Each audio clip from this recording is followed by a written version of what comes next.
Maybe this is the, I should have different theme music for the beginning of this one.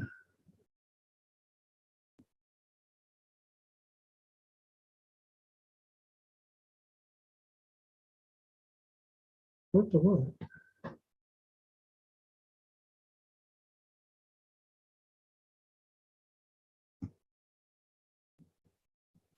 You didn't hear me, sorry. I said I think Thunderstruck would be most appropriate. Yeah, right.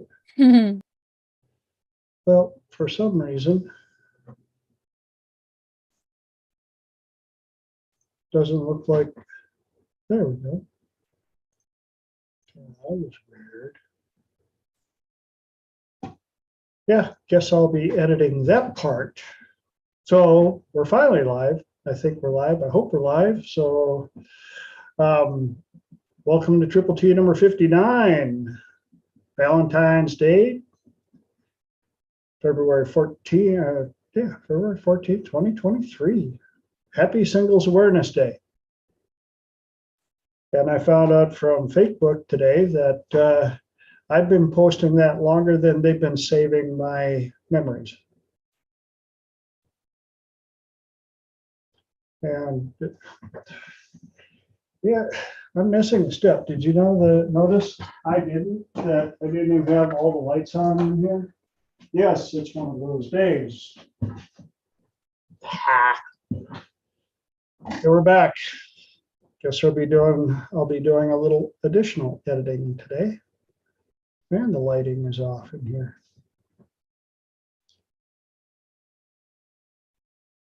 And I've gotten a few texts because it is a holiday.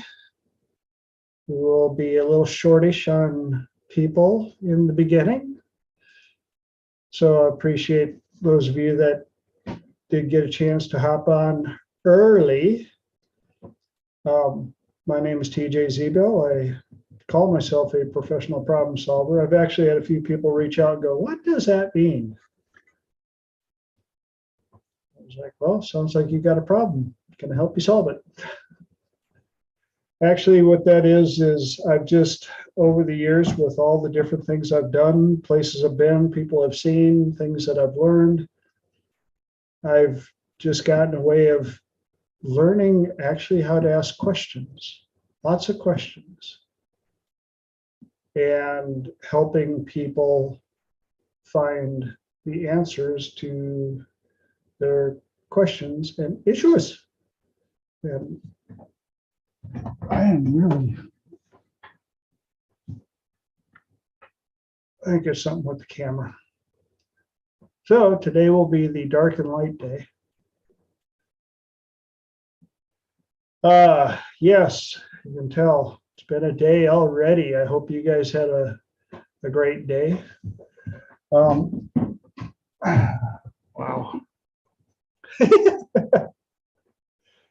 It's almost like we should just do and cut, start over. Welcome to Triple T 59, February 14th, 2023. Happy Singles Awareness Day. Happy Valentine's Day. Blah, blah, blah, blah, blah. TJ Zebels, problem solver. Da, da, da. Yes. And we're also live on YouTube. And I have a website, the tswb.com. That's right, the tall, skinny white boy. I am 6'4", $195, all sorts of interesting stuff. I do offer a free 30-minute consultation. That is your time to ask me anything you want, pretty much. And if you have issues, we can talk about them. And if I'm a good fit, I will let you know. If I'm not a good fit, I will let you know, and I will also help you find somebody that is a better fit. As always, with today's technology, you know all the steps. Please click the subscribe button, ring the bell, leave comments, good or bad. I can take it. And if I can't, I won't tell you. I'll just delete it and move on. No, just kidding. Appreciate the looks though. So for those of you that are on the call, you can either share with me how your week went or type in the comments. And something that we learned from last week was if you have things you would like to chat about in the second hour, you can put them into the comment section so that we don't have to wait for everybody to politely wait for the other person to talk. And how was your week? Since My week was very good. How was yours? my week was very active. Very what? Very active. Very active. It's already been 7 days. Mhm. I did sleep a few times, yes. I noticed that I came up with this analogy today that there's when I don't know if you call it personal growth journey or as you're getting to know yourself better or whatever label that you would like to give it, of which I do have a whole stream on that one. That it feels like you're going deeper, but also somehow you're leveling up. So did you ever see the movie Labyrinth? Like David Bowie, 90s. Parts of it.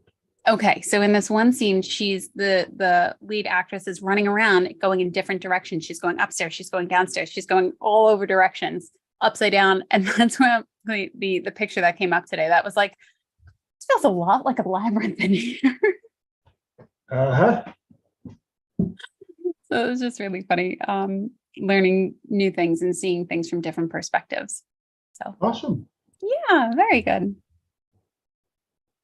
Well, this week, the feedback that I have gotten, and how appropriate for Valentine's Day and Singles Awareness Day, that some of my clients have had massive enlightenment breakthroughs, ahas, epiphanies, all of the above with the wait to date protocol.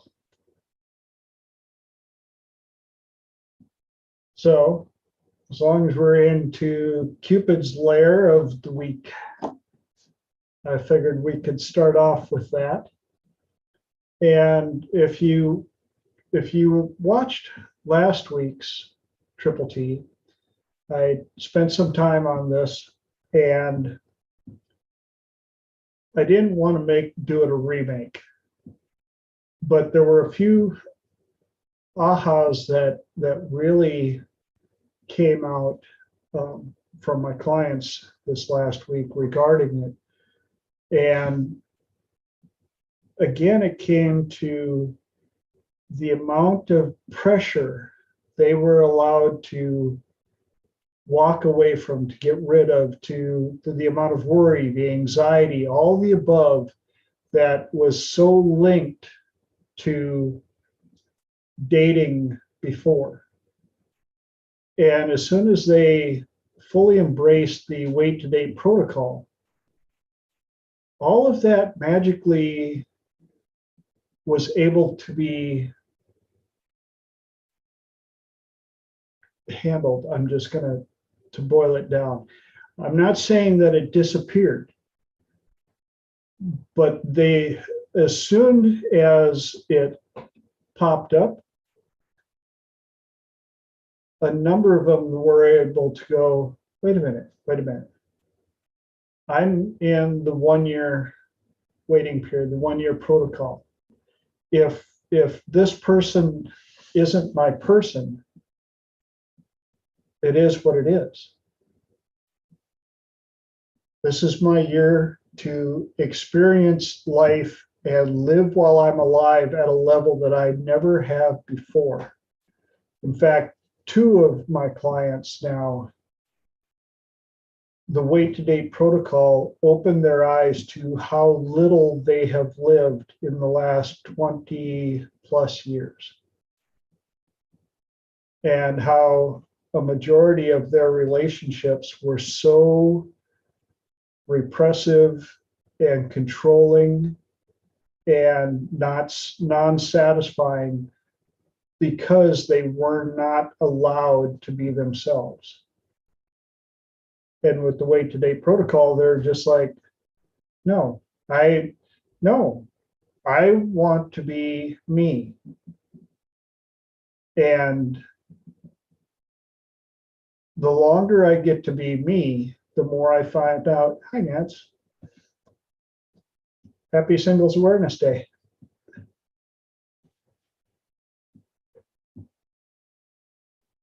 We're actually talking about the Wait to Date protocol in case you're wondering what this is going on about. So my clients that have reported back to me this week have both said that they went out on a couple of dates and they felt a lot of the old habits rising back up, and what's going on? I probably shouldn't say this. What?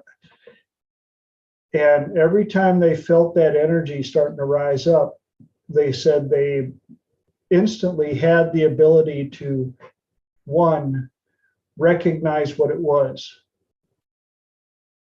and not let it take control, and two, shut it down with the simple of, I'm in my 1 year. I get to be whoever I want to be. And if this person can't handle me at 100%, then they're not my person. But regardless, I am going to enjoy this time, this experience, as much as I can. And one of them I had a session with today was, it finally struck me that tomorrow is not promised. Why am I so strung out? Why was I spending so much time going, all of a sudden, too many women are thinking about the wedding dress, and they haven't even made it past date number 4.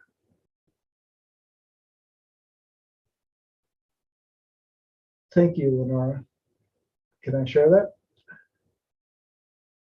Now that everybody's like, wait, what? I meant, apparently, I have just typing my own brain.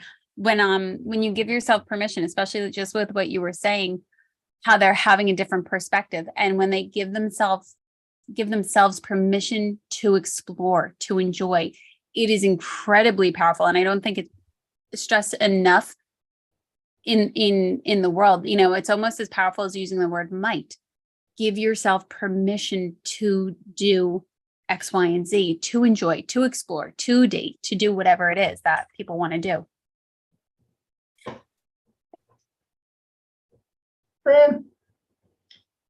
And squirrel just ran away. It had a good thought on it too. I hope it comes back. Sorry. One of the other things was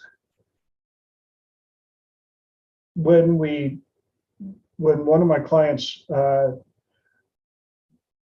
paid attention to some of the limiting beliefs and the thoughts that were coming up, they confirmed that a lot of the values and criteria they had been using on dates in the last couple of years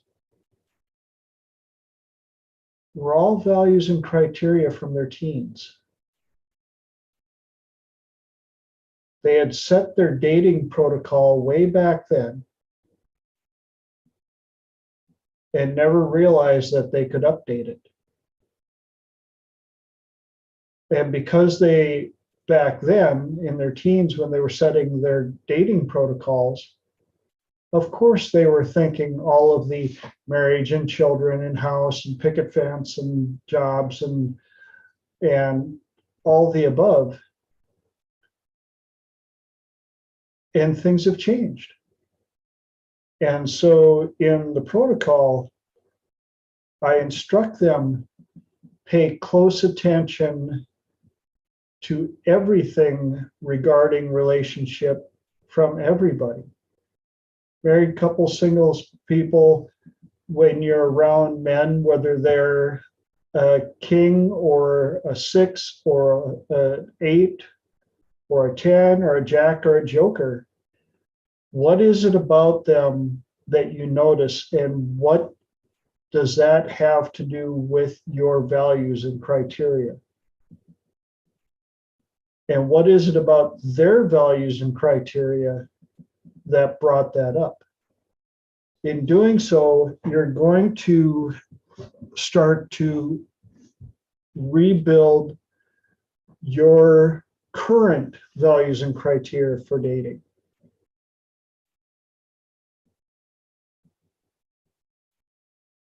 And realize more, you don't have to settle.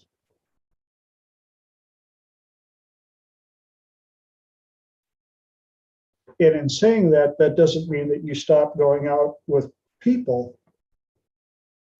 You don't have to settle for which one you're spending the most time with.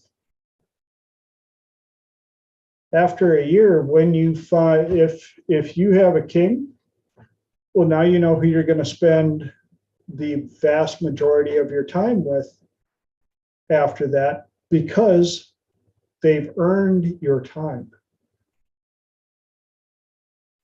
Now, if you meet an 8 who's a blast to be around,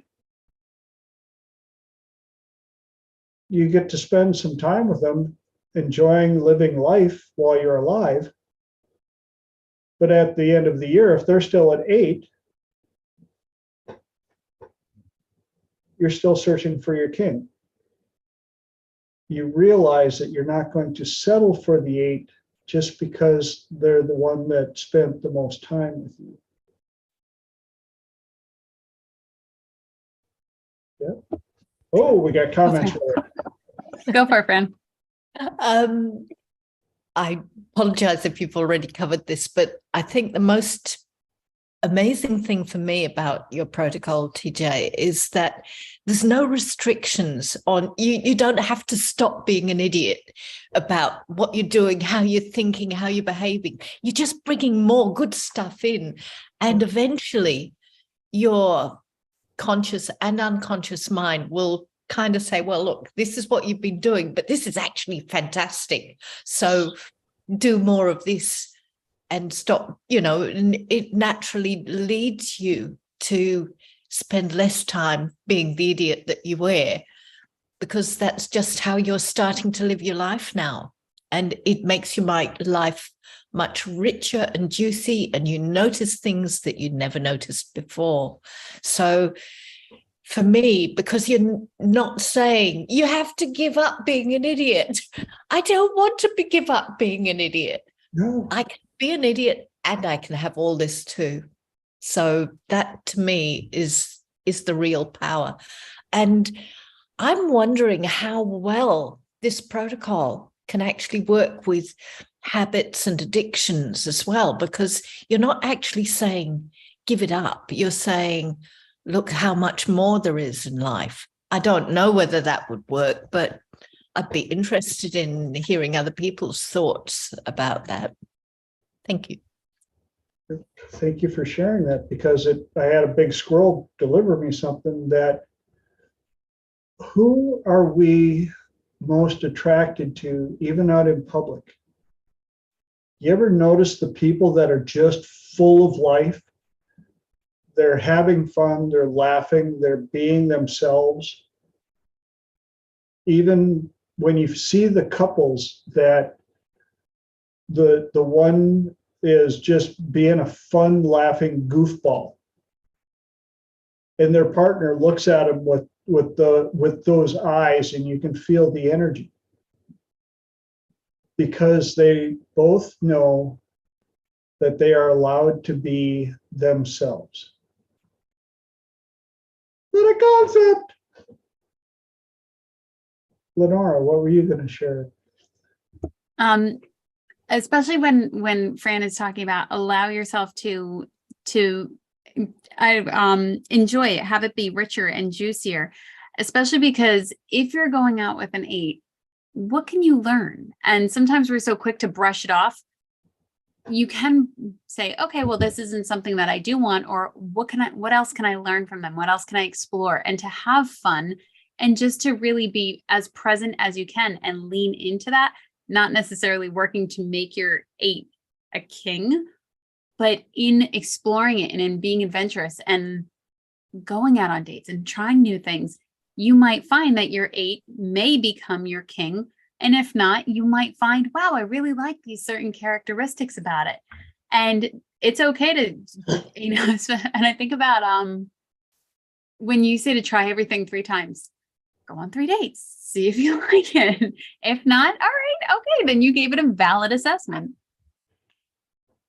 And it's okay to be friends with an 8.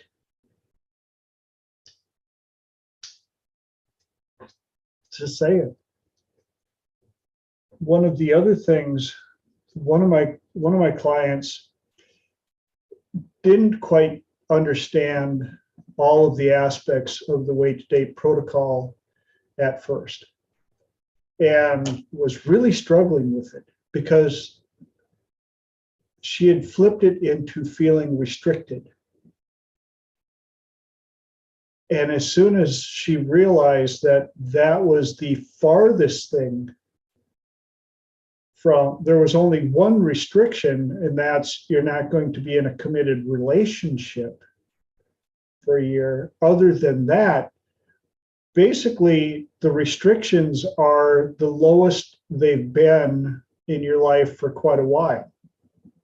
If you want to try it, try it. If you want to go there, go. If you haven't done it, but you have the chance, do it. And live with a brick on the throttle. Let it roll, rock and roll. Because in doing so, you may scare yourself just a little bit and find out how exciting life has been while you were sitting back trying to be the quiet one. Yes.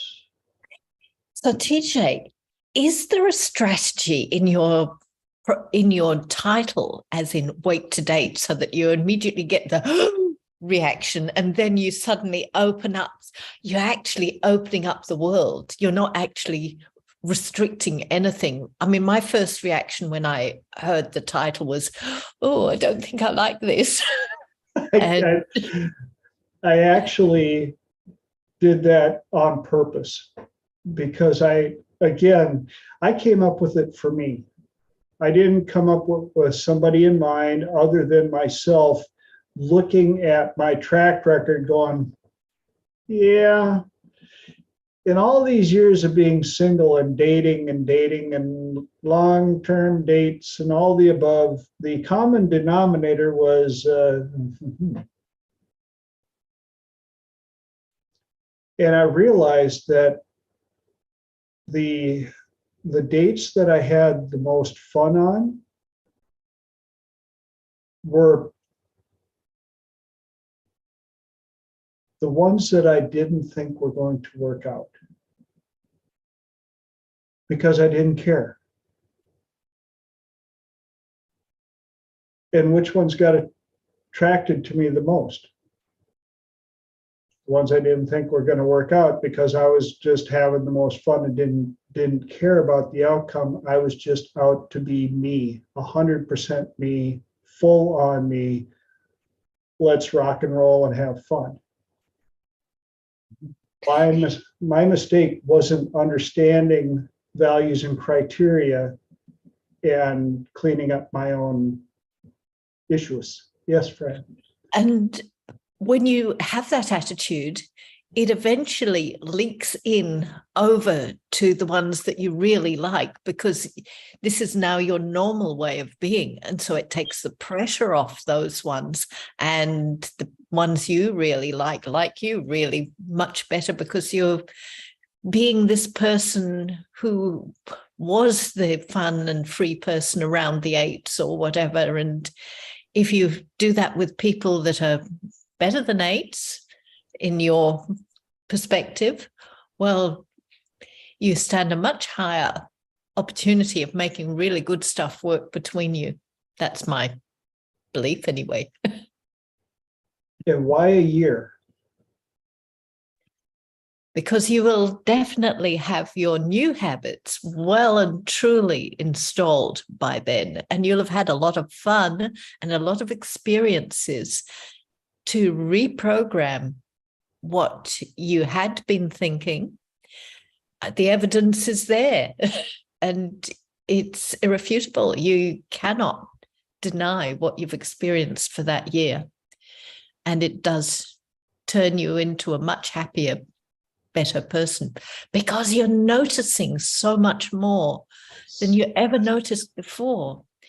You know, the protocol of diarizing all the little fantastic things that have happened in your day, all the tiny miracles. When you notice them, more come to you, and you notice more, and you take the opportunities, and the opportunities are drawn to you. And it doesn't just happen 3 months down the track. It happens as soon as you commit to it. It happened the very first day. Thank you, TJ. You're welcome. Thank you so much for sharing that. Lenora? Did you read my thought bubble? Literally. So I love that Fran first mentioned that when she first heard it, she was like, what? Because that's definitely where that brain will stop for sure. But I think another thing that you stress so much is 3 solutions to every problem, situation, or circumstance, but 3 answers. And when you can relabel it and look at it from a different perspective. Okay, so suggestion of wait to date for a whole year. And your first instinct is what? Okay, what else could it be? What else could it be? What else could it be? And as you look at it, as you think from a different perspective, well, what else might they mean? How else might I look at this? How else might I explore this? Do I have to stop at that first answer? And I'm noticing this quite a bit in my own experience, which is why it's coming up probably. But stopping at that first answer is a good answer, but what else? And push yourself to really start to calibrate to at least 3 responses, 3 labels, 3 other things. Because when she first heard it, she said, what? And I've heard that before too, when I first was introduced to it from you. But then also when you said, well, what did you gain from it? She went, and how many beautiful things she had mentioned about new experiences, a lot more fun, the things you start to notice, and that flourishing it just keeps growing and flowing. And it was awesome. So beautifully said, Fran. Yeah. One of the other things is that natural phenomena of all the chemical reactions in the first 2 or 3 weeks of dating somebody new. And it gives you such rose-colored glasses that you forget to test and you don't really hear the things they're saying. You hear the words, but you don't hear the message.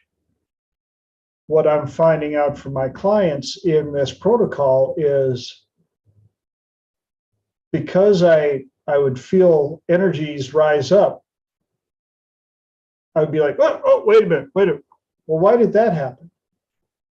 What was that all about?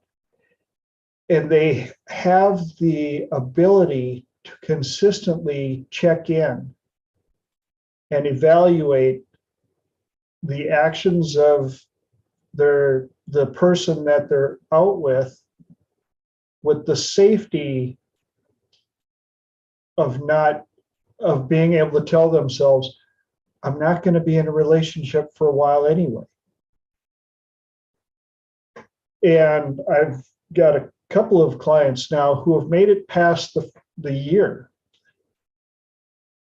And, they're like, well, I made it past a year and I'm still don't have somebody. I said, and what have you learned in the year, and what kind of a life have you led? And the majority of them are, I've learned so much. I even have a little more to go. And I said, yes. And what has happened to your values and criteria for your king? Major shift. And that, to me, is still a win. That's still progress.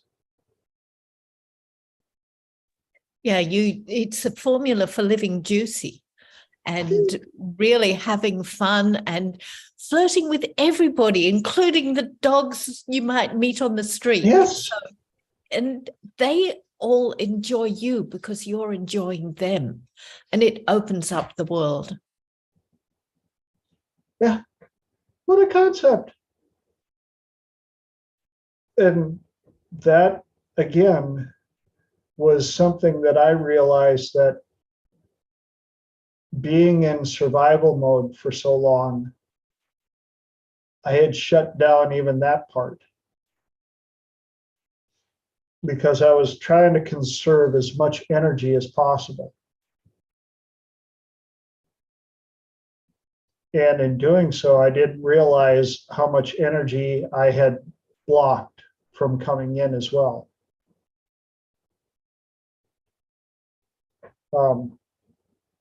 One of my other clients, the other thing about this, the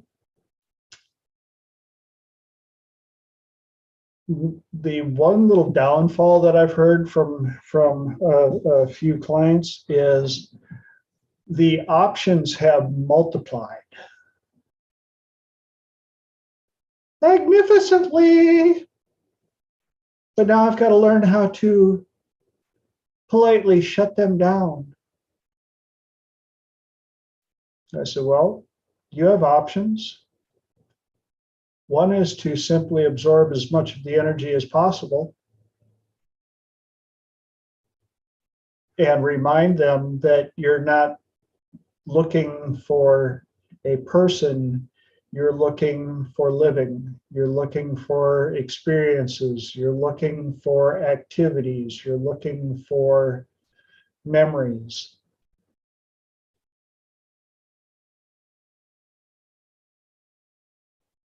And the difference between the princess and the queen. If a princess of a poor and struggling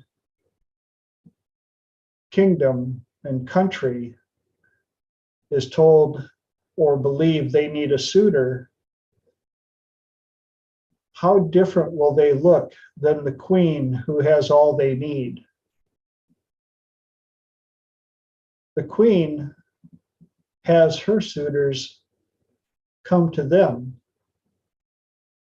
and basically tell them, what can you do for me? Why should I even allow you inside the city? I don't have a whole lot of time.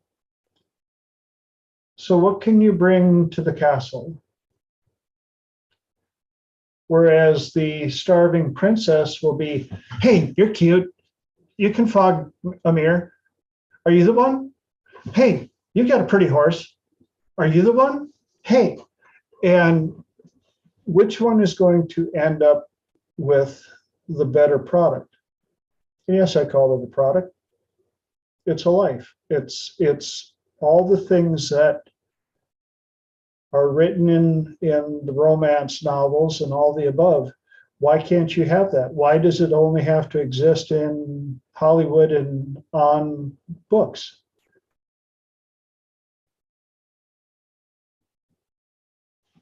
Yes, Lenora. I think an awesome thing that you pointed out was that you were showing up just as you, but you also were cleaning up your own stuff. And even in that statement, what I wrote down earlier was that when you, in this wait to date, and you hear it and you have to stop and check yourself, it's almost like you're going, please accept me. no, okay, wait, hold on. And you really have to work through that process of you're kind of latching on to somebody as please accept me, please like me, please let me feel included versus switching it. So in that princess role, but then switching it to being, okay, I recognize my value. I understand how I'm showing up. I'm cleaning up my own stuff. And I know what I bring to the table. What are you bringing to the table? And you can just feel that shift in both those perspectives. And I like what the comment earlier of maybe you didn't realize that the 8 was the right one, because on paper at first they looked like the 8, but when you spent enough time with them, you just realized that their mask, the number of masks they had hid the king inside, who may look a little rough on the exterior, but has the right amount of kid and philosopher and lover and all the things that are important on the interior. Tina told me about a podcast she was listening to about a couple, and one of them was a lady from India who came from a poor family, and she had worked extremely hard and managed to get really good grades and managed to get into college and made her way to the United States and decided, well, not getting any younger, time for me to find somebody. And she said to herself, I am not going to settle, and put out a ad. And this was back in the day when it was online dating, but and she was like, and here's what I'm looking for. I want a man who I think is handsome and beautiful. You have to show me your college transcripts. I want to know what you have in the bank. What are your investments? How are you doing this? What are your, and she just, and you have to be this tall. You must be from India. You have to and you must have a mother that you adore, because I lost my mother and I want to love your mother as well. And she had this one guy that she said she had amazing amounts of replies, because she knew exactly what she wanted. She wasn't being, I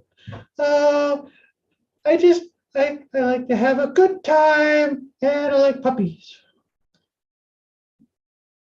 But she had one guy that called her up and goes, replied to her, and he was like, are you serious? Like, do you really think you're going to get replies being this high maintenance? And she almost didn't reply to him, but the way he said it, she was like, just so you know, I'm getting more replies than I can keep up with. And he's like, for real? Like, are these guys even real? Is this, and it almost became a little spewing match, He goes, well, maybe I just need to come out and see if you're for real. Or are you just making this up? And she's like, whatever, you're not my type. Besides, I'm going to New York. He goes, all right, well, maybe I'll just meet you at the airport then. She's like, what? He goes, yeah, I'll meet you at the airport. Okay, whatever, and I'll prove to you. So they met at the airport, and he goes, you mind if I crash at your place? I don't have a place to stay. And she's like, are you serious? No. I've got 2 dates I'm going out on. I won't stand for this. And he's like, come on, we've been talking to each other for like 6 months now. I don't have a place to go. Do you mind if I just, Fine. So they go to the place where she's staying at. She's like, I'm going on a date. Don't you mess with anything. Don't touch anything of mine. He's like, all right, all right, all right. And he showed up at both of her dates. Out of the blue, he just showed up and he's like, hey, so who are you? You know, what do you bring to the table for this lady? They're like, is that your brother? She's like, no.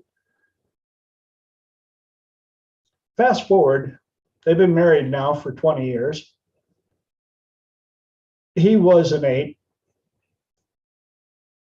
And one of the things that she loves about him, she loves to argue with him because he's brilliant. And that was one of her main values and criteria. Put it right. You must be brilliant. You need to show me your transcripts from college. And Tina, my wife, had said, it just kind of reminded me of your wait to date protocol, because she had listed everything that she wanted. And because she wasn't going to fall for the first one that she went out with, and she went out with as many people and did as much as she could, this guy showed up. So maybe you're looking for someone to argue with. I don't know. Well, I think the worst thing that can happen on going through your protocol is you're going to have a darned interesting and fun life. Right? Oh, shucks. I mean, TJ said I had to go out and live life while I was alive, and I had to go out and have fun and do things. And everything else is just icing on the cake. Yes. And for some of you that didn't get on the call last week, or completely new to this, or you're watching the recording, if you're both over the age of 18, both responsible, yes, that means pretty much everything within legal constraints. If the time is right and everything, and it looks like that kiss is coming, this doesn't mean, oh no, I gotta wait a year. And you can still kiss and do stuff. Because who wants to spend the rest of your life with a poor kisser? And what's the best way to learn how your person likes to kiss or likes to be kissed? Turn it into a class. So out of curiosity, how do you like to be kissed the most? What's your favorite way to kiss? Show me. Yeah, that's pretty good. I think we should practice. I mean, we're all out trying to be better versions of ourselves. So, in what ways may I pleasure thee?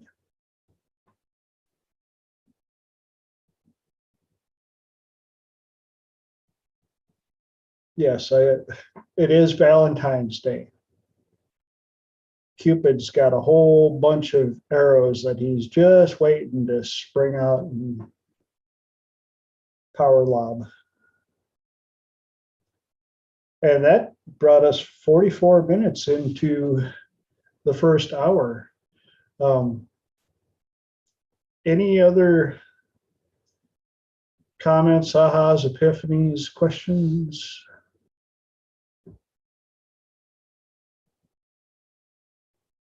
Got you all with the kiss thing. Now that you're all thinking about smoochy smoochy.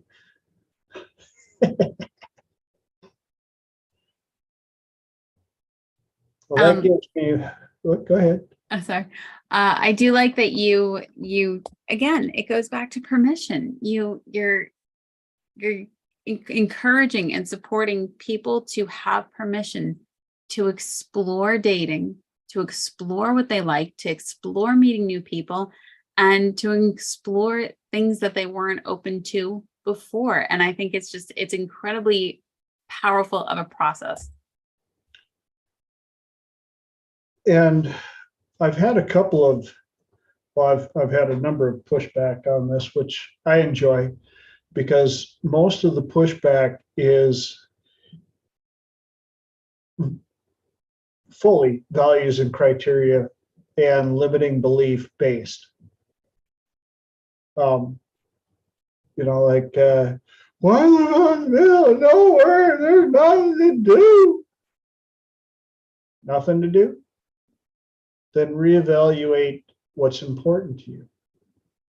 What's important of living out in the middle of absolutely nowhere where there's nothing to do? There are things like Meetup.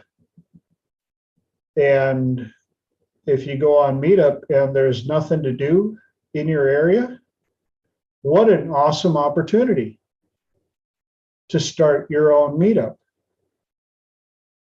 And I haven't checked this last year, but I know a couple of years ago, Meetup actually had 3 for 1. If you put together, if you paid for a subscription to Meetup, you could make 3 different groups. And that's how my wife and I met.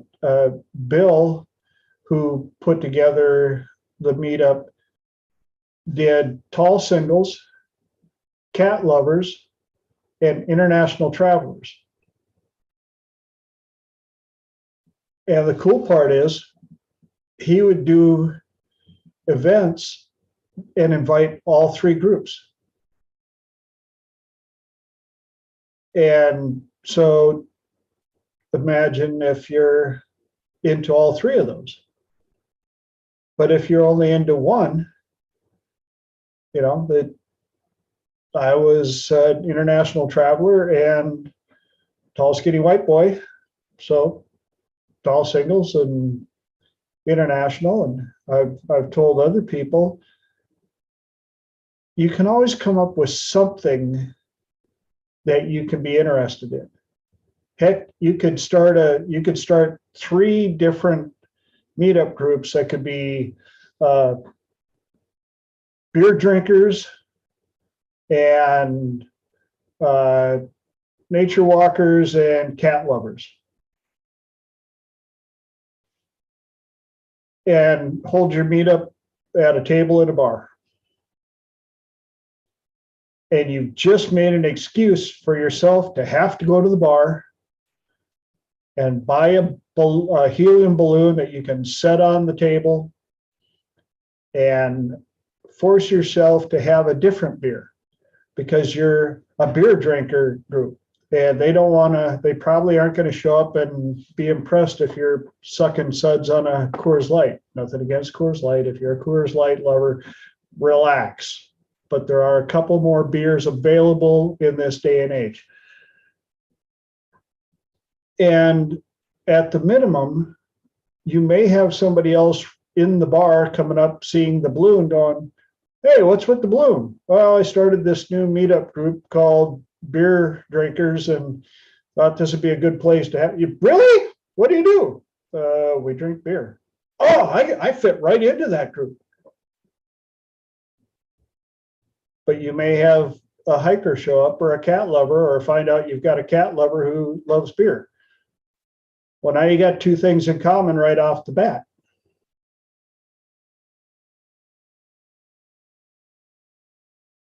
Or you could go for, if you're in the deep metro, now you can get really specific. You could do age groups with an interest with, astrological sign. Here's what I'm looking for. But again, 3 solutions to every problem. Figure out how to be in the place where your person would be. Part of the wait to date protocol is starting a journal and writing down every single minute detail about your person that you can think of that pops in your mind. How tall are they? Exactly. What color hair? What color eyes? What's their body build? What's other parts of their body build? What kind of car do they drive? What color interior? Where do they shop for groceries? What do they do for fun? Did they grow up in the city, in the suburb, in the country, in a different country? The reason you do this is the more you get in tune with who this person is, the more you create the frequency, the energy to attract that person, no matter how far away they are. And sometimes, more often than not, I would say probably 40% of my clientele, their person was within a 15-mile radius. But they had been so skewed in vision over here that this person probably bumped into them at the grocery store 3-4 times, and they didn't even see them. Or when you finally realize that your person shops for groceries at this place that you've never shopped at. Maybe it'd be a good time to go try out shopping groceries at this other place.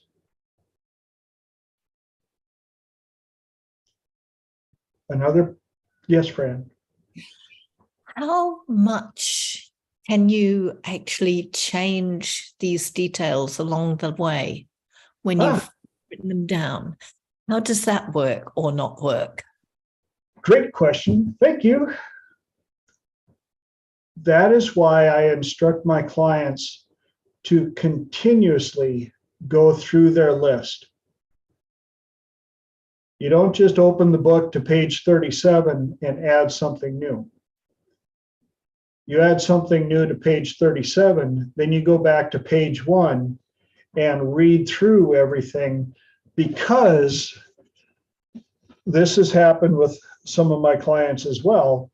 As you are changing your values and criteria, as you are becoming more in tune with the frequency of the person the universe has waiting for you, all of a sudden you'll be like, no, it's not a black car, it's a red car. And that actually came from one of my clients. She was in about month number 8 or 9 and called me up, and on our next session, she was excitedly freaked out in all the best ways. Met this guy who checks off well over 90% of her list. Back up just a bit. About 2 weeks before, she was going through her list, and in her list, he had a BMW, black, tan interior, 4-door. She was going through her list, and all of a sudden she goes, no, it's not black, it's red. Scratches out black, writes in red. She'd changed a few other things in her list. Meets this guy. He comes to pick her up in a red BMW 4-door. And she's like, gets in. She goes, wow, this is a really nice car. And he goes, yeah, I had one just like it before, but it was black, but I traded it in for this one. She's like, oh my God, that is so weird. I went, no, not in my world. In my world, that's exactly why you continuously go through the list. Because how long ago did you change that? How long ago did he get a different car? Within a week? He probably got it about the last time you read through the list. and then got it, and then you waited another week before you went through the first of the list and caught it. She goes, oh, that's even weirder. I went, again, it's all in perspective. It's how you look at it. So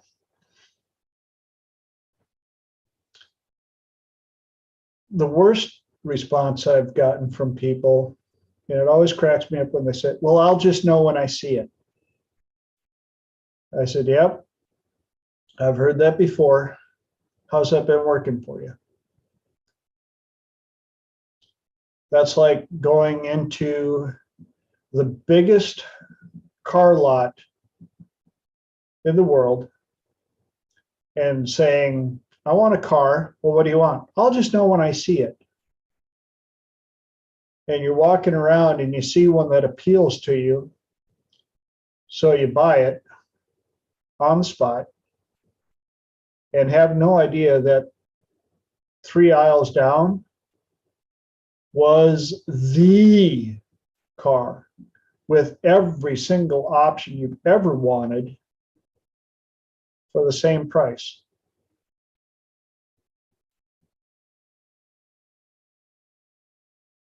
Well, but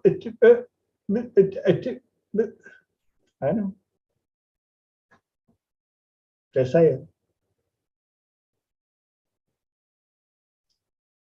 I do like that you pointed that out too. At least I'll know when I see it. And I do agree that that's something very difficult, because if you're only focused on what you don't want, so you need to get clear about what you do want and to be as specific as possible. If you can get in the zone and get a ton of those details out in one shot, great. If not, keep working at it, keep massaging it, let it be clay, let it mold and take form and take shape, and really keep fine tuning it, because it is something you want to get clear on.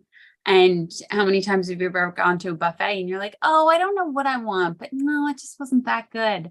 Go in with the intention, clarify what you want and how do you want it to be? How do you want it to feel? What do you want it to look like?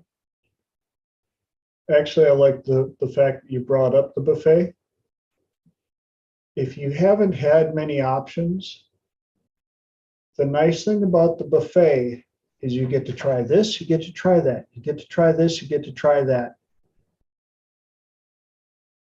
Instead of going to the high-end restaurant and spending money on a plate where, oh, that sounds good. Kind of, not really. And you're looking at the people at the other table going, ooh, I don't know what they got, but that looked really good too. And this protocol is kind of like going to the buffet and trying as many different things as you can to figure out what you like about it, what you don't like about it. So that when you do end up having to pick one restaurant, if you end up having to pick one restaurant, you know which one you want to have.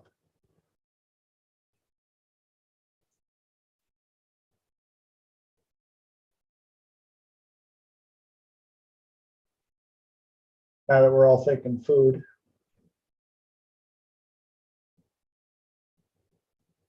And I've said it a couple of times, there are some people that will go to the buffet and only have a cheese sandwich. I have nothing against a cheese sandwich. Every now and then I like a good cheese sandwich, but I can tell you this, when I go to a buffet, I might try a little bit of a cheese sandwich, but I am not going to stop there. And when you try to get some people to go beyond that, they're like, oh, but that's for those other people. Oh, that's a little, it's a little spicy. That, kind of like that Heinz ketchup's got a little spag to it, got to go Hunt's. Well, that's okay, but I like a little spice. I like the seafood bar. I like the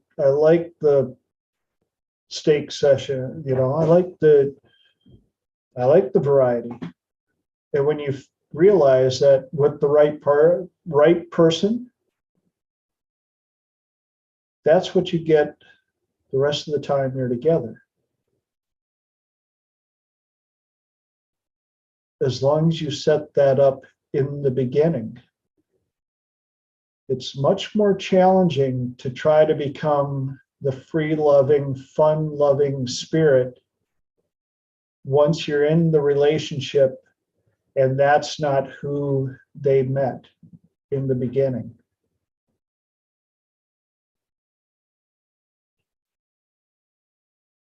And if we douse our light so that we don't blind them when they meet us,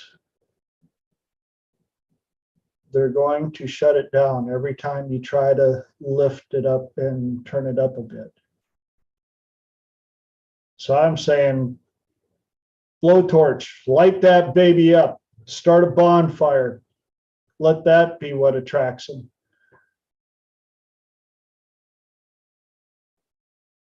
Yeehaw! Especially if you've seen some of the country boy bonfires. What are? I know Fran and I have talked a little bit on the side about energetics and really showing up, but I also think that it pairs beautifully with what mask do you want to wear? Show up as you, as the one that you enjoy the most in this wait to date protocol, and or as willing as you're going to give yourself permission to show up as much as yourself in that. And that way you are showing them as much as possible right up front, but in the best way, in the intention that you're setting forth, which is creating that magnetism to you being the prize. This is also why I tell a lot of people, one amazingly fun way to get out of your comfort zone is take a class on improv. One of the most powerful energies that we have that gets absolutely suppressed out of us at a very young age is playfulness. And yet it's one of the most healing, enjoyable, therapeutic energies out there. And that took us 3 minutes past our first hour. That went quick. Whee! So as usual, for those of you that are watching for the first time, or you're watching, this is your first recording, I set up Triple T to be a 2-hour webinar. First hour, I always joke that I open up my brain, spill them out on the table, and share what I can with you. And the second hour is your time. Open mic, open platform. If anybody has any topics they would like addressed, then we let everybody that's on the call chime in. And it doesn't matter if you can't spell NLP, or if you've been around it all your life, or if you all have something to offer, even if it's questions. And the old adage, no question is too dumb. This is a great place for that, because questions are how I help most people. So what we got? Well, thinking of dumb questions, I think that the dumbest questions are always the most opening. That I make a point of asking dumb questions, because it opens up conversations that wouldn't otherwise have happened. And a lot of people are too scared to ask the dumb questions. And I don't have a problem with asking dumb stuff. So I can't think of a dumb thing to ask at the moment, but I thought I'd make that comment. Well, squirrel just ran across the road. For one way to make it much easier to ask any and all questions of any level is to learn about softeners. And softeners are a way of letting somebody know that you're going to ask a question and sometimes why you're going to ask the question. My favorite one, those have been around, people that have been around me for a while, watched enough of my recordings, is out of curiosity. I say that one all the time. So out of curiosity, tell me about it. Out of curiosity, out of curiosity, where'd you get those da da da da da? Out of curiosity, what did you mean when you said 2 + 2 = 5?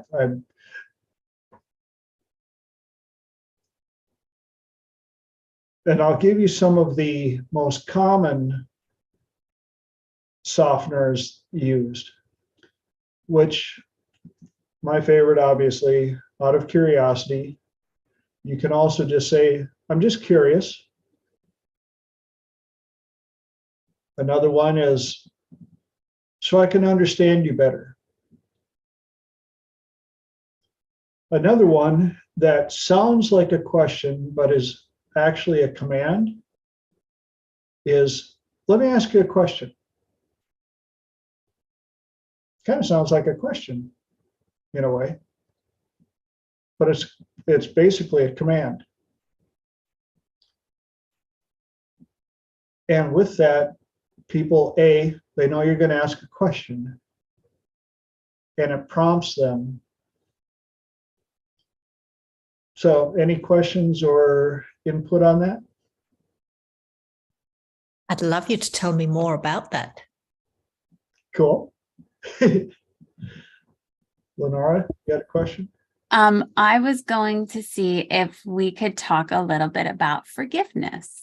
And I did request, by any chance, if you know in the chat, the podcast that you had mentioned earlier. Do you know which podcast it was, who was about, or can you find out those details by any chance? Ooh. What was the podcast about? Yeah. I would have to research that. Tina had very, You mentioned. yeah, barely mentioned She it. watched it. She was more into the story. Thank So we're going to do a little more on softeners, and then we'll go into forgiveness. you. Remind me about forgiveness in case the squirrels get sidetracked.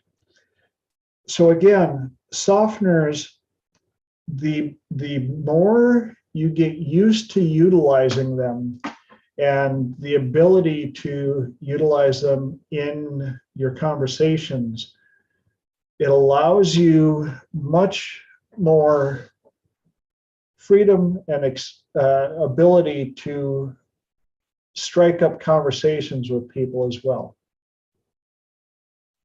Because it's kind of like the lubricant that allows that question to slide in. Instead of walking up, I'm 6'4", motorcycle rider. If I'm wearing my leathers and everything, and I walk up to a petite lady and I go, hey, where'd you get those shoes? Eh? But if I walk up and I go, excuse me, out of curiosity, where'd you get those shoes? Now it's an interest, and they know I'm going to ask them a question. Or even in a conversation or overhearing a conversation that people are having, and you go, excuse me, just so I can understand you better, what did you mean when you said blah, blah, blah? The other incredible phenomena, and this is from Dr. David Snyder's trainings, is you can actually stack softeners. You can say them one right after another. In fact, Fran, would you play with me for just a sec, please? Yes, and then I've got a little squirrel. Cool. Will you read to me the softeners that you wrote down?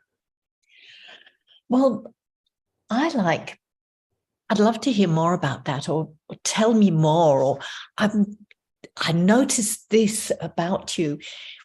You have a fabulous pair of shoes. Where did you get them? Tell me more.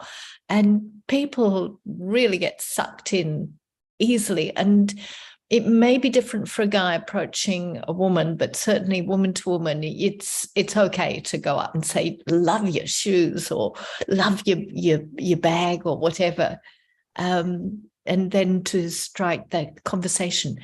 The squirrel I was going for was, sometimes I think, correct me if I'm not got it right, sometimes the third question you ask somebody is the one that can carry the meat and get to the essence of what's going on. Sometimes people need a couple of questions to hold back, and after 3 questions, they will open.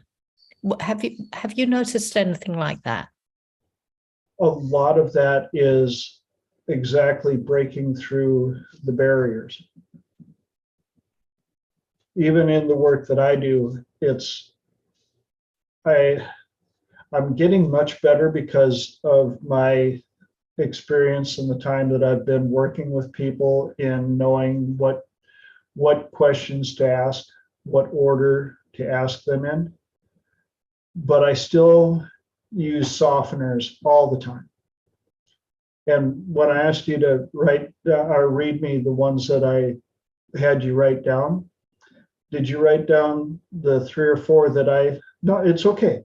Because what you gave in return to that question was awesome. It was great input, and I appreciate that. But for the sake of the demonstration, would you read to me the 3 or 4 that I stated, if you wrote them down? I struggle with them. I find they actually catch in my throat. I can't Perfect. I'm really curious about this. I need to get it from my diaphragm. And to me, they don't run smoothly, whereas I can do other ones better. So I tend not to use I'm curious about, or very sparingly.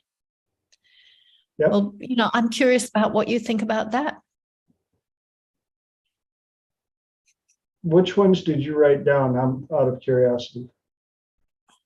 What did I write down? I actually wrote my alternatives. That's okay.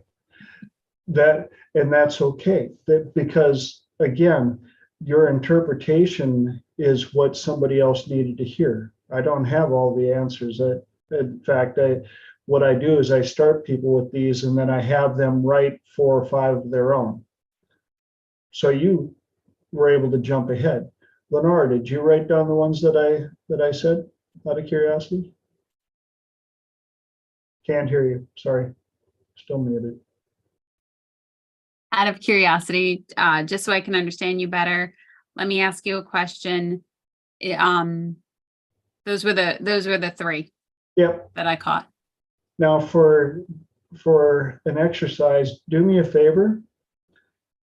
Read them once again, but conversationally, if you would. Out of curiosity, I was just wondering where you got those shoes the other day. Read all 3 of them in a row conversationally for me. Oh, conversation. Hey, let me ask you a question really quick. Out of curiosity, by any chance, and just so I understand you better, one more time, can you say that? Yep. Now condense them to just the softeners. Out of curiosity. Let me ask you a question really quick. Just a softener. So let me ask you a question. And the other one is just so I understand you better. So out of curiosity, just so I can understand you better, let me ask you a question. That was 3 softeners stacked on top of each other. And yet you can stack them and it doesn't sound weird. Now I use out of curiosity because that works with me, works for me, and in almost any situation. The point that I wanted to show is softeners are the easiest way to slide questions, slide into conversations, start things without having to have that big boom. Hey, where'd you get those shoes? Versus the, hi, excuse me, out of curiosity, where'd you get those shoes? And that's the part that I wanted to get, and the ones that Fran brought up. Awesome. Could you read them again, please, Fran? Because especially for the ladies on the, what's that? I couldn't help noticing. Yeah. You know, if you start with something really positive that you love about somebody, it usually makes them pleased to tell you more. I'd love to hear about, or I'd love to hear more about, or you know, tell me about something that you've sort of noticed about them, or that you know that they're interested in. And those ones flow better for me. Yeah. I think that I was going to say there may be, you know, an intercontinental slight variation of how people hold conversations as well. You know, down under here, we may do things just a little bit different conversationally. I think the difference is TJ is coming right out and doing, like, if you were in the grocery store and you were going to strike up a conversation, you were going to be the initiator. His way of starting it is the initiation. Your way is the conversation is already flowed. You're now conversing with somebody. No? Okay. No, I would say that I can walk up to a stranger and do that. No, I'm just saying the ones when you said, oh, like I couldn't help but noticing was a great one. I'd love to hear more about that. Sounded more like you were in a conversation from that standpoint. So that was the only distinction that I heard, but I thought they were, I wrote them down.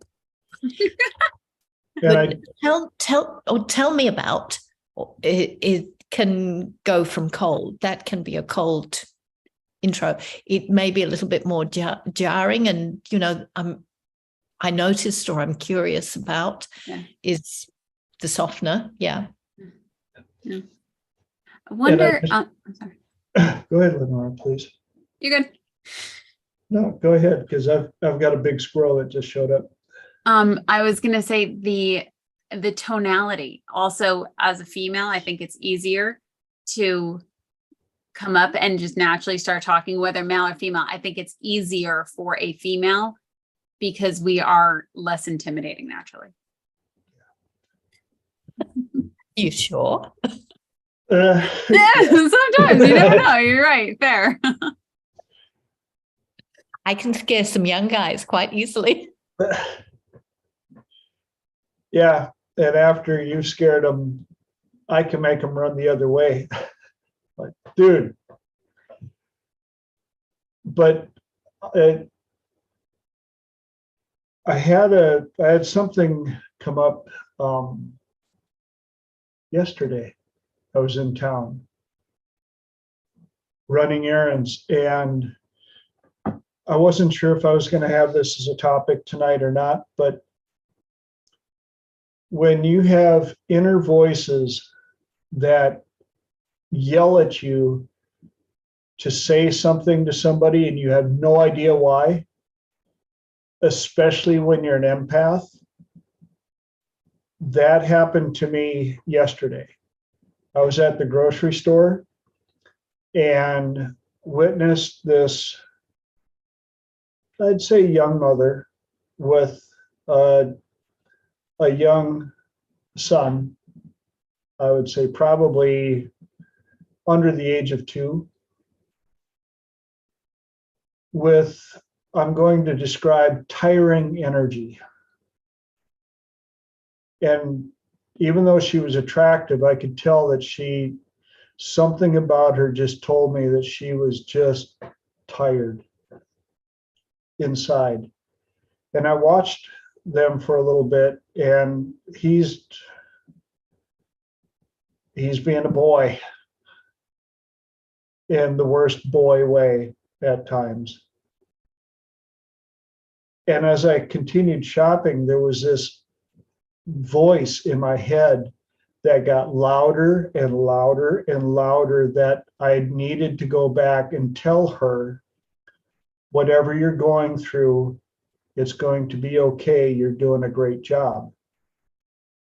And I didn't know why. And I didn't know if I was going to get the opportunity or not. And I actually found myself looking for her and not finding her. And I was like, well, she probably already went out. And I got into line for checkout and looked over, and she happened to be coming down. And so I just stopped her quick and I said, I don't know why I'm supposed to tell you this.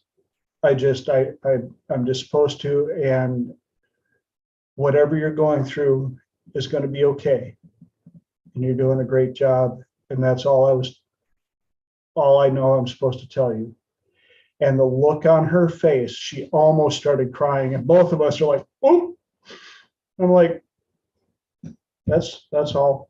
And I go back, and I didn't want to look at her. And I'm sitting there holding my energy going, okay, what was that all about?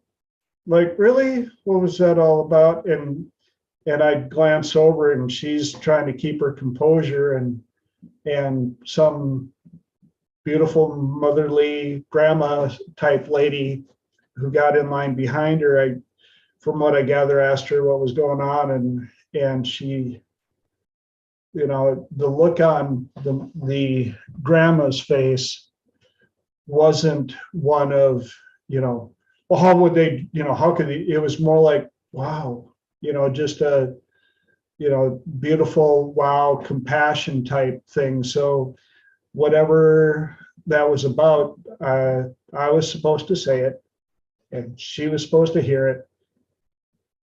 And the cool part is I will most likely never see her again. But you hear these, am I the only one that hears these voices, or that has stuff like this where you're just like, I had such a funny one, TJ, in the middle of a consultation, and it was so risque and I thought inappropriate for the occasion that I kept saying, no, I'm not going to say that. No, I'm not going to say that. No. And in the end, it just wouldn't let up, this voice. And how risque can I be on this YouTube? Well, I'm going to be risque unless you tell me don't. Spoiler alert. Spoiler alert. She was having a relationship problem with her husband, and she was very, very serious and telling me how they were having all this difficulty in communication. And this voice, which I eventually succumbed to, and I said, look, I really apologize for what I'm about to say, but this message won't go away. And it was said, just give him a blowjob. And we both burst into laughter. And she said, yes, that's exactly right. And solved the problem. So, sometimes, even when you don't want to, if you summon up the courage to say these outrageous things that come in your head, who knows? It has meaning for somebody, and it obviously had just the right effect. So listen to those voices, but finding the right way to say the risque stuff, I can't give you real advice on, except that you got to laugh. And thank you for sharing that, because Dr. David warned a number of us in classes that you will have things that you might even not filter out. You'll just say them. And as they're leaving your mouth, you're like, oh! and they hit the client, and the client's like, ah, that's just what I needed to hear. And you're like,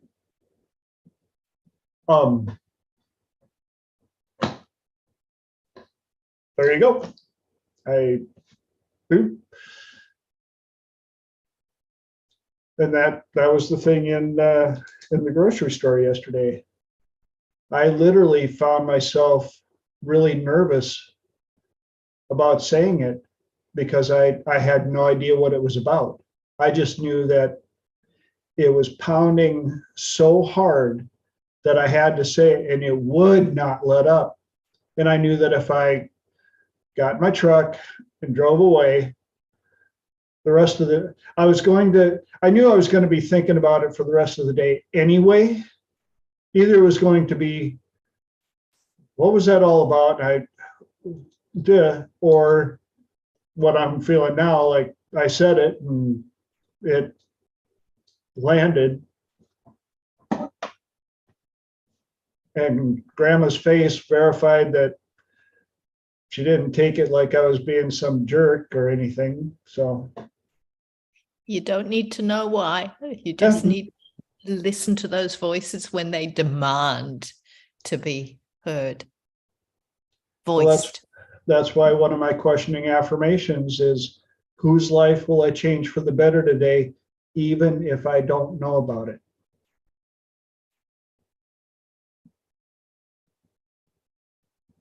Right under, what will I be grateful for today? Yes, Nancy.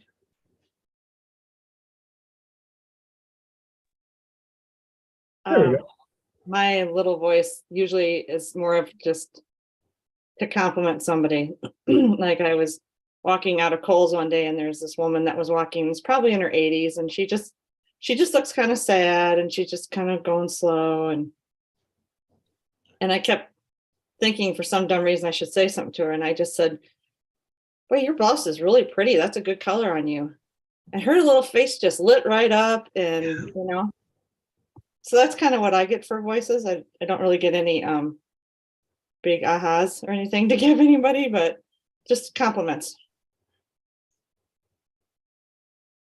That goes right with, go ahead, Lenora, please. You're good. No, please. I was going to say, Nancy, that is your superpower, to be able to offer that. It doesn't have to be this, incredible message of you're going to win the lottery, or you're going to your house, dream house is being built. That is quite literally energy, God, universe, whatever you want to label it, flowing through you to that person.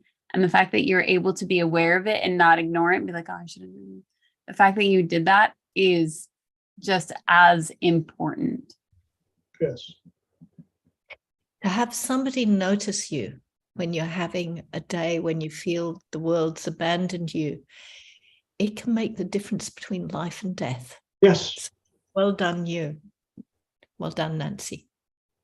Well, today on Instagram, out of the blue, here I have what I had to do, which I thought was minimal.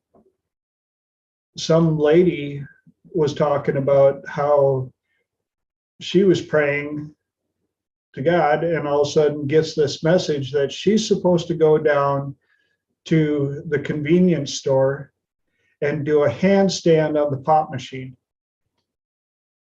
And she's like, am I having a flashback on drugs or what? And again, just like me, the voice would not give up. It was crystal clear. The message was not garbled. It was, and finally she's like, all right. So she goes down to the convenience store, and the clerk was the only one there. And he's like, hello. And she looked at him, hello. He goes, can I help you? And she goes, no.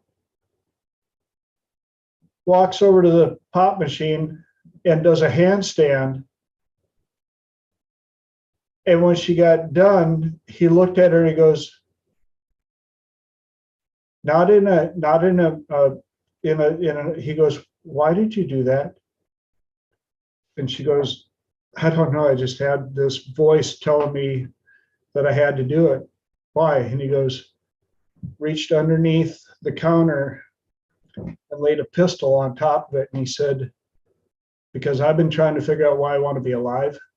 And I told God, if you want me to stay alive, fine. Have somebody come down here and do a handstand on the damn pop machine. She was like, yeah, showed a picture of the two of them together. Right? Sometimes it's that important. Yeah. You Our just guardian don't angels what know. you're setting off. Yeah, our guardian angels know what's going on way better than we do. So Also, why it's so important to be specific. yeah, it's like, and if I or her had worried about what other people would think, you know, I'm such a wilting wallflower that I had to sit there and try and find this lady with a kid just so I could give her a message. Most people would have been like, in public, like, no, it didn't cost me anything. Just a little bit of embarrassment and nervousness at how it was going to be received. Yeah. And we all managed that. Nancy. Sometimes you don't always know what the reason is and you don't ever get the answer. But when I came out to see you and Tina was, her and her mom were getting her hair done. And so I was just walking around outside and there was, it was so hot that day. And there was this homeless guy and he was probably around the same age as me. And he's walking around pushing a cart and he's drinking like Mountain Dew, everything you shouldn't be drinking when it's that hot out that day. And I kept, in my head kept saying, go get him a Gatorade, you know, get him something like that. Go get him Gatorade. And I'm like, I don't know this guy. He's a homeless guy, you know. So then I kept walking. I kept seeing him, and I kept saying, get him something to drink. Get him something better to drink than what he's drinking, you know. So finally, I thought, fine, I'll go to the gas station. I picked up a couple of Gatorades or something, and I thought, I'm not going to chase this guy down. If I happen to run into him, I'll give it to him. Otherwise, I'm not going to do it, you know. Yep. And because it'd been quite a while, and he showed up again. So then I stopped him and I asked him if he wanted them, and he wanted them. And he stood there and talked for a long time. Turns out he was from Wisconsin. He got out of the service and they offered to fly him home free. And then he didn't. He thought it'd be better to stay out in Cali. And and then things just didn't work out for him. So I don't really know what I did for him, except give him a little bit of Minnesota nice, I guess. Gave him some conversation because he seemed to enjoy talking. And then that was it. So he said his brother wouldn't take his calls anymore to bring him home. And that was it. So I don't really know what the reason was, but maybe it helped somehow. Do you think you were just somebody that listened and cared just for a moment? Maybe. And that could have been so important. So Sometimes I think our guardian angels just disguise themselves to see what we will do. Are you going to listen to the words I put in your head, or are you going to blow me off? Here's your opportunity. And that kind of cycles back to the original topic, doesn't it? Of dating protocol and pushing yourself out of your comfort zone and listening to what else you could do. Exactly. That gives us 26 minutes to talk about forgiveness. Anybody want to chime in before I go on my little interpretation?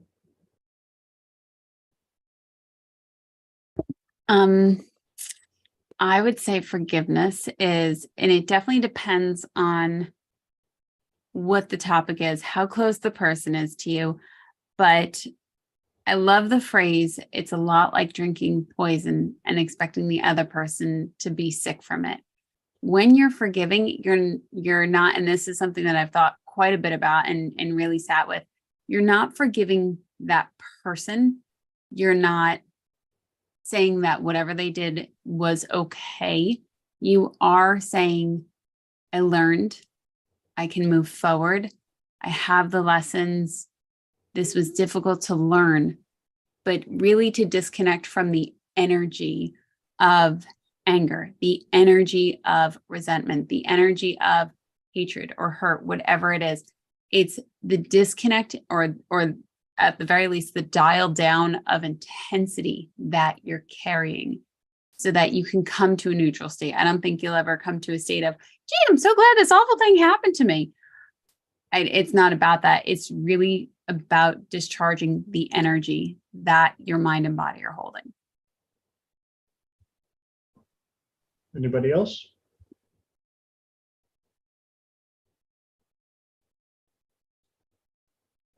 I've always found the most difficult person to forgive is me.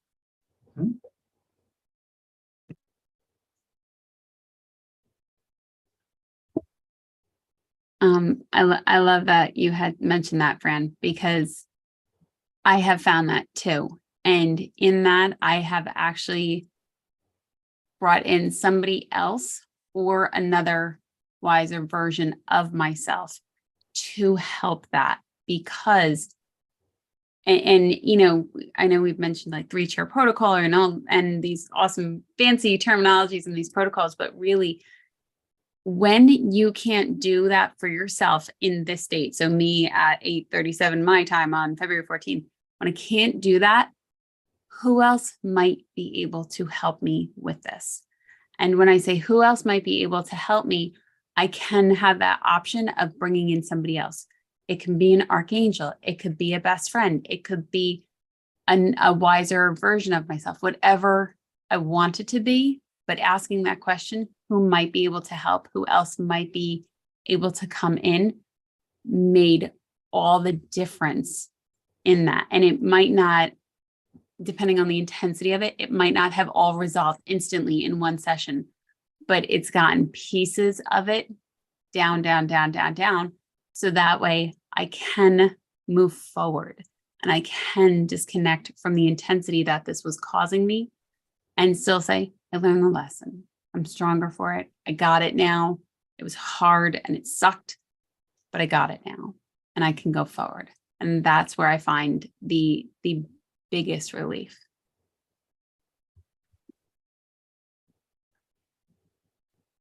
And tagging on to that awesome analogy, thank you, Lenora. I appreciate you sharing that.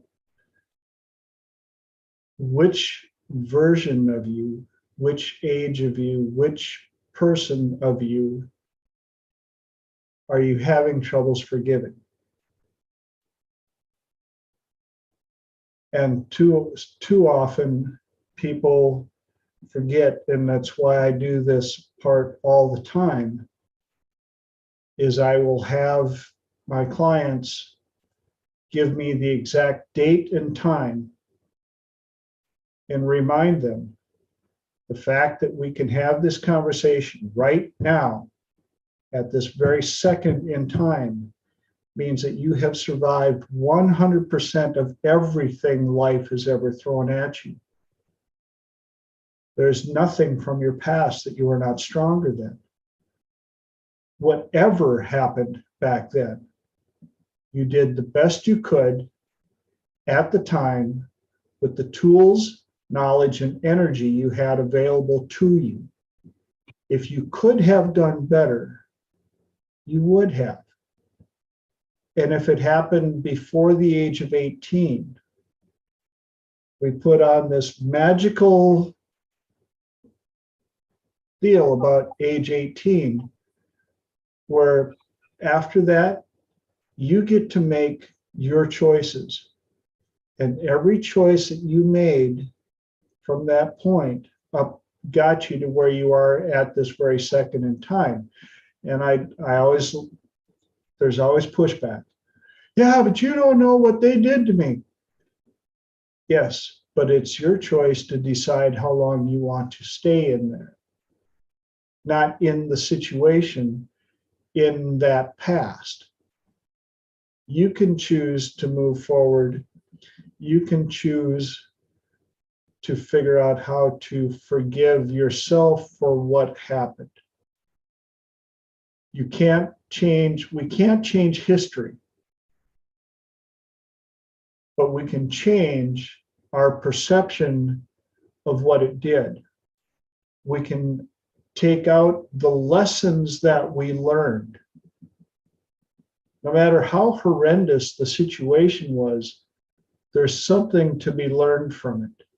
Even if it's the simple fact that the worst is over and I have survived.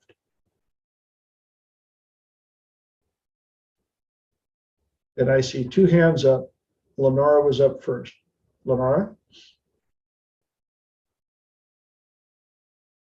So one of them in particular that I had experienced was sexual abuse at a very young age. And when I was in the situation, I could see my younger self and then I could see my other self. And I think this is where HMR is phenomenal.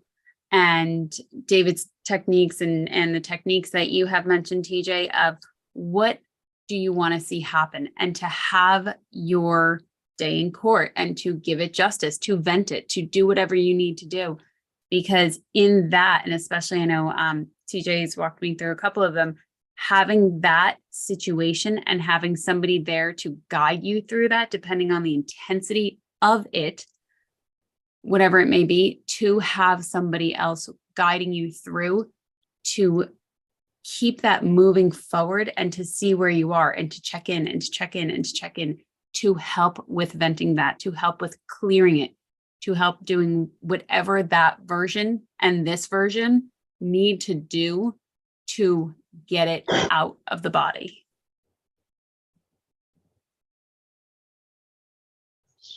Thank you for sharing that. Fran? One of the things I wanted to bring up was I had maybe an epiphany one day about when I was beating myself up about all the terrible things I've done in my life and all the sins that I've committed, and how I'd hurt people, that I will never know what hidden and unexpected blessing, lesson, life change I gave to the other person that they would have missed out on had I not done my mess up or the wrong thing. How do I know that I didn't wonderfully change their life and it was an actual gift to the other person, instead of, maybe the short-term view of worrying that you hurt them badly? I'll never know. Yep. And Holly's got her hand up, but real quick, I'm gonna add in on that. A number of my clients suffer from what I call a shoulda life. And they shoulda all over themselves. Well, I should have done that. I should have done, if I'd have just known, I shoulda, I coulda, I woulda. I'm like, yes, those are all called lessons after the fact. Glean the lessons, pick up the lessons, but don't live in the past shoulda-ing all over yourself, because it doesn't help the situation. Again, we can't change history. We can change the energy and the perception. Gather up the lessons, but let go of the less than positive, the non-serving energy portion of it. You're not living back there anymore. That's why the great analogy of why do automobiles have this huge windshield and this tiny little rear view mirror? Because we're not going back there. It just helps remind us how far we've come. How do you know you didn't actually do somebody a wonderful favor? Exactly. Never know. Yes. And if that concept helps you even more, tell yourself, I went through this to give that person the ability to move forward. It's a gift. Yes. If a relationship didn't work out, it didn't work out. And you coulda, shoulda, woulda, da da da da da, da. You can run through. How about if you take those lessons and apply them to every relationship forward? Allow that to be the driving force to make you the absolute best version of yourself every day. Today, I want to go to bed knowing that I was a better version of myself than yesterday. Tomorrow, when I wake up, I want to take all the lessons that I've collected in my lifetime to guide me to be a better version of who I was today. And Linda has her hand up. Hey, Fran. In my version of life in this universe, our entire lives are planned before we drop in here. All the challenges, all the things we do. And it is commonly the people that we travel with through multiple incarnations that are the people that volunteer to be our villains. So it is those we know the best, those that are willing to do the work, to be a villain, to let us learn the lessons that we plan to learn this time through. And we don't learn the lessons unless we have the difficulties, and usually brought to us by your friendly neighborhood villain. So the long and the short is we owe a big favor to the villains, and they agreed to this, and they agreed to this to our benefit. Or the Christian church, if you look at Judas Iscariot, you know, if we didn't have him do what he did in that scenario, there wouldn't be Christianity, perhaps. So, you know, depending on what your philosophy is, yes, we need our villains. I think that's exactly the point, Fran. Yep. How beautifully ironic. I think it was today that Jordan Peterson pointed out that the villains and all of the atrocities of the world help us to decide who we don't want to be. That was terrible. I would never want to be that type of a person, and it guides our ship to better waters. Because we all have the ability, and I will argue this, we all have the ability to be horrendously terrible inside if we chose to be. Don't believe me? Watch a little 2-year-old. Nothing against 2-year-olds, but we got to train them what they're not allowed to do. And sometimes we go overboard, but man, you leave a 2-year-old in a room unsupervised with a kitten, chances of that kitten surviving sometimes are kind of slim. Just saying.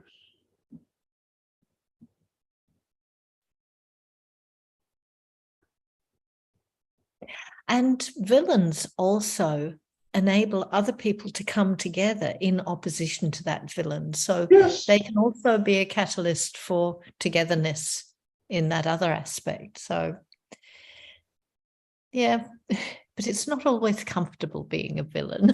Yeah. The other part that I wanted to put in for forgiveness is it's okay to get payback. in certain dimensions. I've gone through this with a number of clients who were horrendously abused. And one of my favorite ones is actually a story that Dr. David talks about one of his clients who was sexually abused by her uncle. And so he put her into trance and brought her uncle into a room where she was able to confront him as an adult. But she didn't feel like she was in a position to punish him because he was older. And Dr. David said, what if we brought in Grandma and told Grandma what he did? Grandma came in and whooped, opened a 50-gallon drum of whoop ass and beat the snot out of her uncle. And because it was Grandma, when it was done, it was enough for her to move on because she knew that justice had been served. Lessons had been learned and preserved. And that was all she needed to let that portion of her life lay quietly. Not only that, but I think it would clear the family lineage for that abuse. Can you talk more about that too, please, TJ? I've dealt with enough abuse situations, and oftentimes when we bring in the avatar of the abuser and find the energy, somewhere down the line, the lineage has a thread of that energy flowing through it. And not that it makes it acceptable, but I've found for my clients, it made it more understandable that this energy was put into the abuser before they were even born. And they had the ability to try to diffuse the energy in the family lineage to make sure that they did not pass it on to their kids. And so that's another protocol form of being able to go in and find out and get some closure and understanding as to where did you come into this event, and realizing it wasn't nearly as random as the world may get you to believe it was. And in doing so, the lessons that you can glean from that understanding can oftentimes allow you to go, it wasn't me.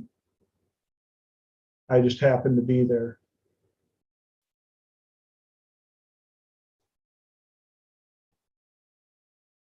And if it's spousal, 3-chair can do the same thing.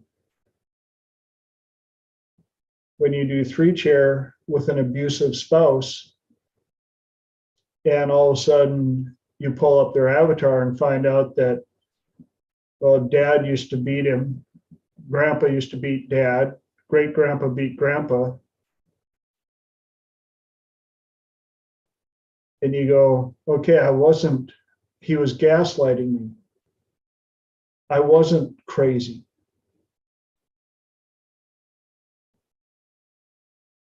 and I survived. The worst is over. And to really quick jump back into the journal of your person for wait to date protocol, that is why I make it a point that you also have to write down what you don't want in your person. I'll often ask people, does your person smoke? No. Write that down. Do they drink? Yeah. How much? What kind? When? What are they like when they drink? If you forget, oh, but they only have a couple of drinks. Yeah. But when they have a couple, 2-3 shots of whiskey, they turn into a raging jerk. And so you keep putting that in, which allows you to, again, always be testing.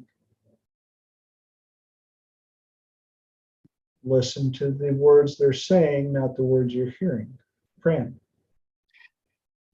One of the things regarding forgiveness is finding it hard to forgive myself for the time I didn't remove myself from an abusive situation. Yeah. And there's an aspect of brainwashing, demoralization, no way of being able to see what could happen as an escape or fear of retribution afterwards. Yes. Can you share a little bit on that? Yes, I've only got a few minutes, and you know exactly what I heard in that every part of that description. Very expensive lessons, but lessons nonetheless. You learned all the things that were there, and yet you did the best you could at the time with the tools, the knowledge, and the energy you had available to you. If we could go back in time to before that and take all of these lessons and hand them to that younger version of you,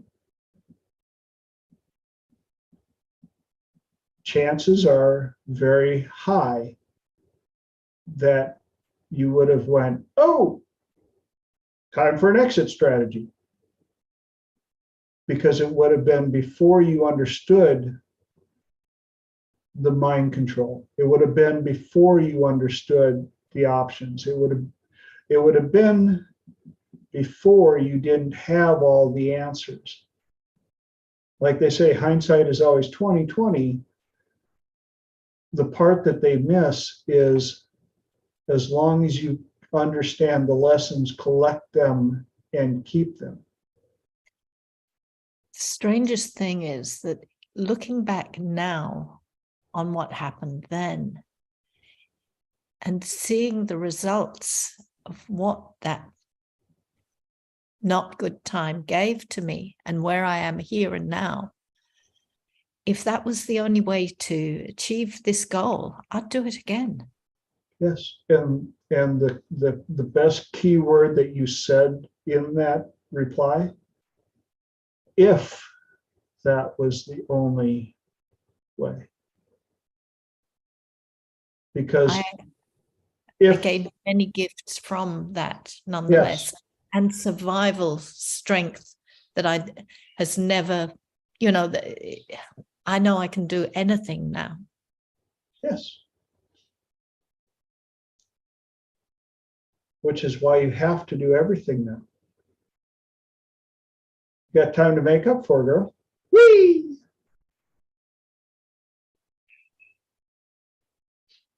So as long as you understand the power in forgiving the fact that you had to survive that to get to where you are today, and that you get to use all of that knowledge to get to be the person that you want to be unapologetically from here on out, with the brick on the throttle.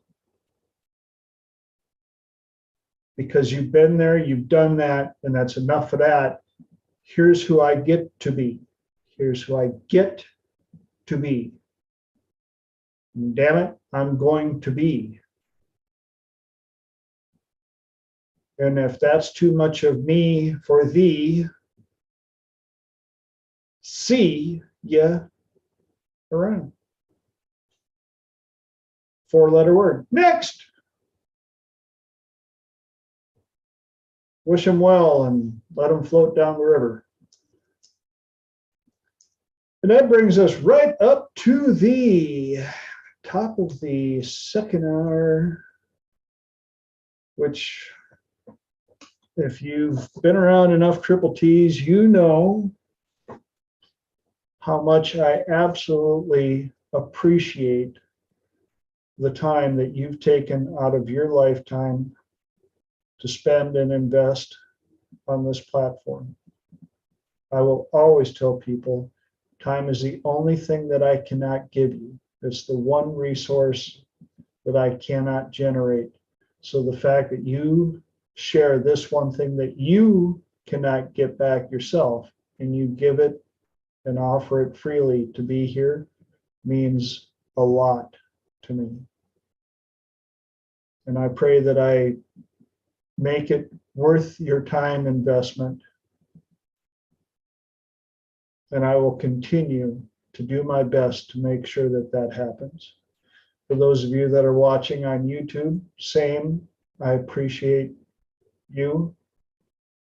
For those of you watching the recording and you've made it this far, thank you as well. And please spread the word. I don't know who needs to hear this or why. I don't know why these topics pop up, just like the topics that we covered tonight, with being able to listen to the voices and say it and realize that that's exactly what somebody needed to hear. So maybe somebody out here has no idea about these recordings and they just needed to hear something inside of it. So with that, thank you all. Thank you for the kind messages. Now, enjoy the rest of your Singles Awareness Day. Happy Valentino Day and all the above. Hearts and cupids and arrows and all the best places. And know that I love ya. And all these, mine looks like a squished tomato, but it's red and I love you. And I will talk to you in 7. Bye. Good night. Thanks, TJ. Love you too.